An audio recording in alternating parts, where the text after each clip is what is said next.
Hello friends, নানান ব্যঞ্জনে তোমাদের সকলকে স্বাগত জানাচ্ছি। তো কাছে দূরে সকল বন্ধুদের দেখো, এখানে আমি চিকেন নিয়েছি। তো চিকেনগুলোকে অনেক বড় বড় করে টুকরো করে কেটেছে। তো আমি তো আর কাটতে পারবো না এগুলো।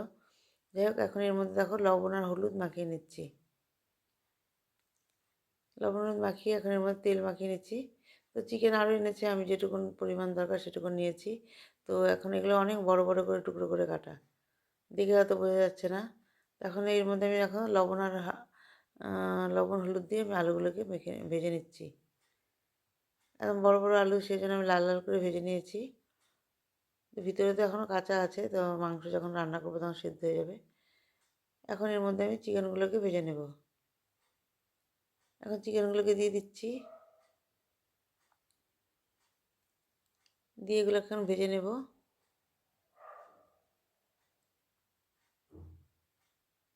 এখন অনেক রাত, সেই জন্য কুকুরও ডাকছে। এখন এর মধ্যে একটা রসুনও দিয়ে দিয়েছি, গোটা রসুন দিয়ে এগুলোকে এখন ভালো করে ভেজে নিচ্ছি। এখন এটা ঢেকে দিলাম, ঢাকনাটা উঠিয়ে এখন এটাকে একটু ভালো করে ভেজে নিয়ে এখন আমি এটাকে নামিয়ে নিচ্ছি।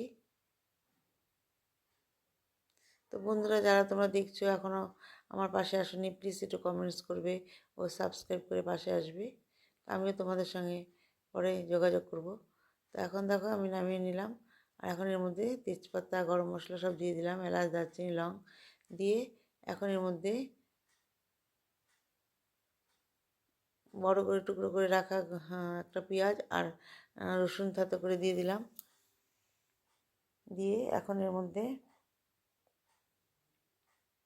কুচি করে রেখেছি পেঁয়াজ, ওগুলোকে এখন দিয়ে দেবো। এখন এই কুচি করে কেটে রাখা পেঁয়াজগুলোকে দিয়ে দিলাম। দিয়ে এখন এর মধ্যে একটু ভেজে নেব। একটু ভেজে নিয়ে এখন এর মধ্যে একটু পেঁয়াজের পেস্ট দিয়ে দেবো। এখন এর মধ্যে পেঁয়াজের পেস্টটা দিয়ে দিলাম। পেঁয়াজের পেস্টটা দিয়ে নিয়ে এখন এর মধ্যে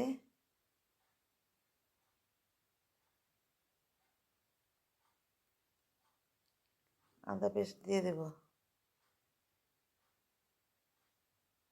এখানে আদাও আছে আর রসুনও আছে, দুটোই পেস্ট একসঙ্গে করে নিয়েছি, দিয়ে দিলাম। এখন এর মধ্যে কাঁচা লঙ্কার পেস্ট দিয়ে দিলাম। কাঁচা লঙ্কার পেস্টটা দিয়ে এখন এর মধ্যে টমেটো পেস্ট দিয়ে দিলাম। টমেটো পেস্টটা দিয়ে এখন এটাকে ভালো করে মিশিয়ে নেব। এইভাবে ভালো করে ভেজে নিয়ে এখন এর মধ্যে লবণ আর হলুদ দিয়ে দিচ্ছি। লবণ হলুদটা দিয়ে এখন এর মধ্যে ধনে গুঁড়ো, জিরে গুঁড়ো দিয়ে দিলাম, আর কাশ্মীরি লাল লঙ্কার গুঁড়ো আর এমনি লাল লঙ্কার গুঁড়ো দিয়ে দিলাম, ঝাল লঙ্কার গুঁড়ো দিয়ে এখন ভালো করে কষিয়ে নিচ্ছি মশলাটাকে। এইভাবে ভালো করে কষিয়ে নিচ্ছি। কষিয়ে নিয়ে এখন এর মধ্যে টক দই দিয়ে দেবো।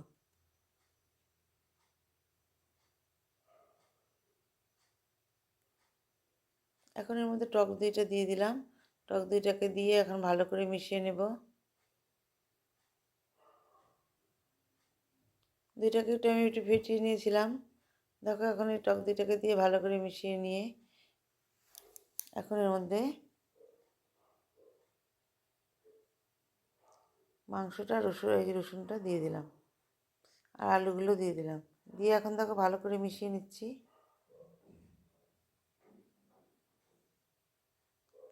এইভাবে ভালো করে মিশিয়ে নিয়ে এখন এর মধ্যে একটু টমেটো সস দিয়ে দিলাম। টমেটো সসটা দিলে না একটু টেস্ট হয় বেশ ভালো মাংসগুলো। দিয়ে এখন ভালো করে মিশিয়ে নিচ্ছি। এইভাবে ভালো করে মিশিয়ে নিয়ে এখন এর মধ্যে গরম জল করে রেখেছি, গরম জলটা দিয়ে দিলাম।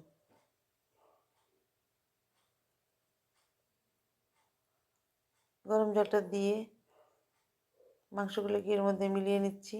মিলিয়ে নিয়ে এখন একটু ঢেকে দিলাম। কিছুক্ষণ পরে আমি ঢাকনাটা উঠিয়ে নিয়েছি, নিয়ে এখন দেখে নিয়ে আবার একটু ঢেকে দিলাম। এখন ঢাকনাটা উঠিয়ে এখন এর মধ্যে দেখো কসুরি মেথিটাকে আমি হালকা করে একটু ভেজে রেখেছিলাম, ওটা আমি দিয়ে দিলাম। দিয়ে বন্ধুরা, আমার প্রায় রান্নাটা হয়ে গেছে। এখন এটাকে আমি কষিয়ে তারপর নামিয়ে নেব।